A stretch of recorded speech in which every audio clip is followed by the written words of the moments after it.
So back for another 2 Minute Tuesday, and last week somebody asked me about what courses that I've done since I've become a manager and an owner of business that have helped me over the last few years, and I wanted to talk about a negotiation course.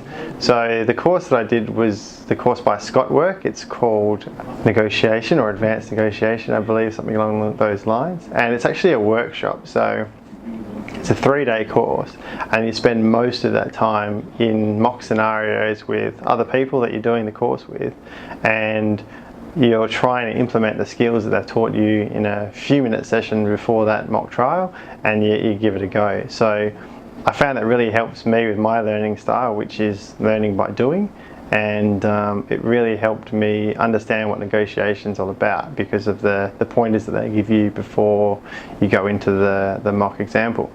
So I'll give you a couple of the things that I learned from that, and negotiation isn't always necessary. Sometimes you're in a position where you don't need to negotiate with the other party. You can just dictate the terms that suit you because you have that position. Where negotiation is necessary, it should be important that you go for a win-win example, and that's because you're trying to build a long-term relationship with somebody. It's not a one-off deal, so you really want to give the other party what they want, but on terms that suit you. So that's really the two key takeaways I got from that course, and yeah, I thoroughly recommend it to anybody who's looking for some way to upskill themselves in the management field. Relating to contracts, right? So the last week we talked about contracts, and this week negotiating on contracts is actually where I've used the skills that you've learned. And the client often has things that they can give you and things that they can't give you, and vice versa when you're negotiating with suppliers.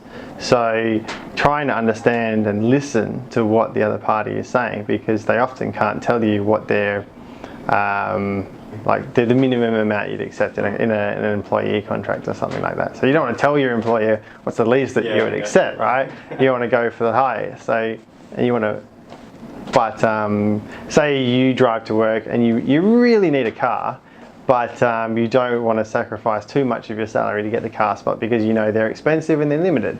So in a negotiation, to try and get your wants and your must-haves is really important without sacrificing too much of the key part of the negotiation.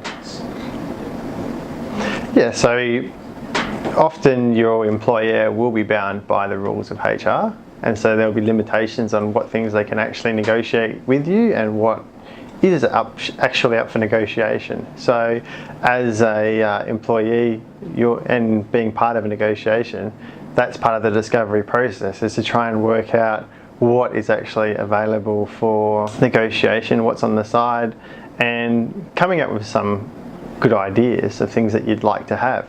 Some of them might be a little bit out there and get rejected straight away, but one of them might actually give you something that you want and is possible to do by your employer. And typically when you're working for a corporation or an organisation, they have a HR department which will have limitations of pay bands and what they can actually offer each employee for the position that they're going to do. So in order to negotiate, you don't really have a leg to stand on to go outside of those pay bands, right? Because that's above the authority of the person that's interviewing you. But they will have sweeteners that they can offer you outside of those pay bands, such as what examples have been given to me is like a gym membership or parking bay or an office, or something small that's important to you as an employee. So those kind of tips I think will be quite helpful.